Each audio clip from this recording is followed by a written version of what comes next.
Political classes YouTube channel 2M पर आपका स्वागत है। आप इस चैनल पर नए हो तो इस चैनल को सब्सक्राइब करें। देखिए, आज का टॉपिक है वो है राष्ट्रपति का कार्यकाल। राष्ट्रपति का कार्यकाल, पदावधि और राष्ट्रपति को हटाने, पदरिक्त संबंधी बातें वो हम सब देखेंगे। तो देखो, सबसे पहले तो कार्यकाल। कार्यकाल का प्रावधान अनुच्छेद 56 में है कि राष्ट्रपति का कार्यकाल कितने वर्ष का होगा, किस प्रकार से होगा, जो भी है वो सारा किसमें है, अनुच्छेद 56 में। राष्ट्रपति का कार्यकाल आमतः 5 वर्ष का होता है। कितने वर्ष का होता है? 5 वर्ष का। लेकिन राष्ट्रपति तब तक अपने पद पर बना रहता है जब तक कि दूसरा राष्ट्रपति पद ग्रहण नहीं कर लेता। जब तक कि कार्यकाल पूर्ण होने पर भी जब तक दूसरा राष्ट्रपति कार्य धारण नहीं कर लेता तब तक राष्ट्रपति अपने पद पर रहता है। यदि किसी कारण से राष्ट्रपति का पद रिक्त होता है, जैसे मृत्यु हो गई, त्यागपत्र हो गया, महाअभियोग हो गया, इस स्थिति के अंदर नए जो राष्ट्रपति का चुनाव होता है, नए राष्ट्रपति का चुनाव 5 वर्ष के लिए होता है।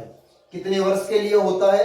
5 वर्ष के लिए। चाहे वो 2 वर्ष बाद हो, चाहे 3 वर्ष बाद हो, चाहे 4 वर्ष बाद हो, नए राष्ट्रपति का चुनाव पूरे 5 वर्ष के लिए होता है।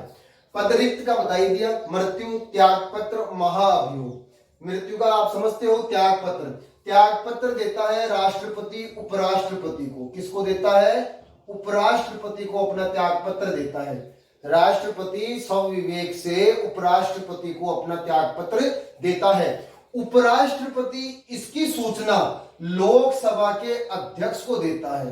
किसको देता है? लोकसभा के अध्यक्ष को देता है।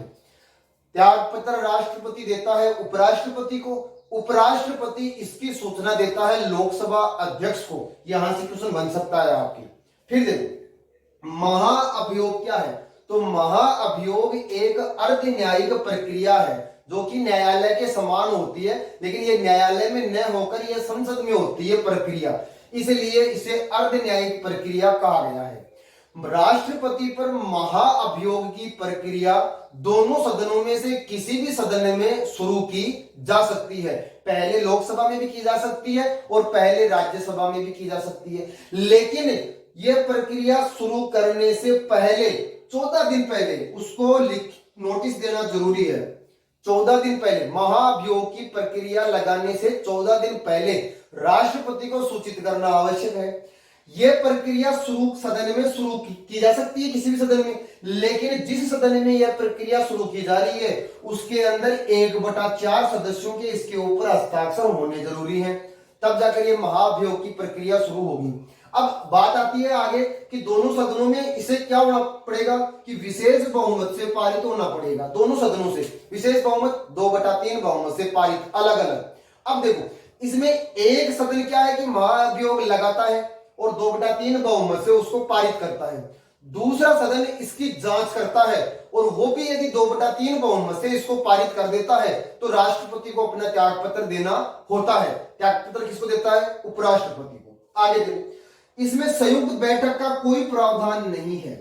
लोकसभा राज्यसभा के संयुक्त बैठक का इसमें कोई प्रावधान नहीं है, इसको दोनों को बराबर अधिकार है। फिर देखो, इस प्रक्रिया में विधानसभाओं के सदस्य भाग नहीं लेते हैं।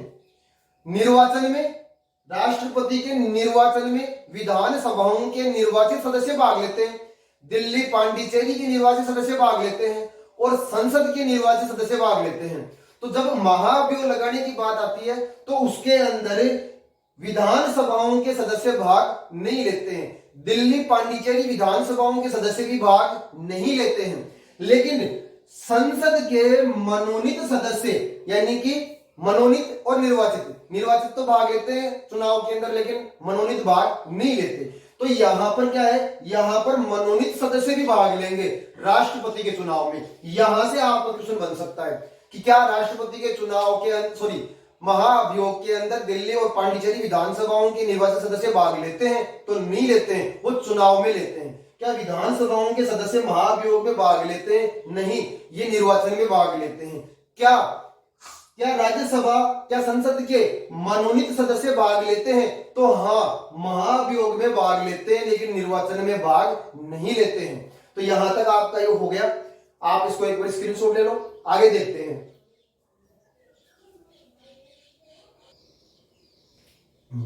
आगे देखो, मृत्यु या त्यागपत्र या महाभियोग, किसी भी प्रकार से यदि राष्ट्रपति का पद रिक्त होता है तो 6 माह के भीतर राष्ट्रपति के चुनाव करवाना आवश्यक है। 6 माह के भीतर राष्ट्रपति के चुनाव करवाना आवश्यक है, चाहे किसी भी कारण से पद रिक्त हुआ हो। ये हो गया। भारत में अभी तक महाअभियोग के द्वारा किसी भी राष्ट्रपति को नहीं हटाया गया है। किसी भी राष्ट्रपति को नहीं हटाया गया है, यानी कि किसी भी राष्ट्रपति पर अभी तक महाअभियोग नहीं लगाया गया है। ये हो गया। अब आता है पुनर्निर्वाचन की बात। पुनर्निर्वाचन का प्रावधान अनुच्छेद 57 में है, क्योंकि कार्यकाल का अनुच्छेद 56 में है और एकल संक्रमण या आनुपातिक प्रतिनिधित्व का 55 में है। तो इस प्रकार से अनुच्छेद 57 में प्रावधान है पुनर्निर्वाचन का। और भारत में एक बार राष्ट्रपति बना हुआ कितनी भी बार राष्ट्रपति बन सकता है। भारत में कोई भी राष्ट्रपति बन सकता है जो निर्धारित योग्यताओं को पूरा करता है, और योग्यताएं हैं अनुच्छेद 58 में। और यदि उनको वो पूरा करता है तो वो राष्ट्रपति का चुनाव लड़ सकता है और राष्ट्रपति बन सकता है। एक बार राष्ट्रपति बनने के बाद वह कितनी भी बार राष्ट्रपति बन सकता है, कोई समय सीमा नहीं है, कोई नियंत्रण नहीं है। लेकिन यदि हम अमेरिका की बात करें तो अमेरिका के अंदर 2 बार से ज्यादा राष्ट्रपति नहीं बन सकता। कितनी बार से ज्यादा? 2 बार से ज्यादा राष्ट्रपति नहीं बन सकता। एक राष्ट्रपति केवल 2 ही बार राष्ट्रपति बन सकता है, वहां पर ऐसा प्रावधान है। यदि आपको टॉपिक अच्छा लगा हो तो इसको लाइक करें, शेयर करें, सब्सक्राइब करें। अगले वीडियो के अंदर जो इसके बाकी के टॉपिक रह गए, योग्यता वगैरह, वो अगले टॉपिक के अंदर लेकर आएंगे। तब तक धन्यवाद।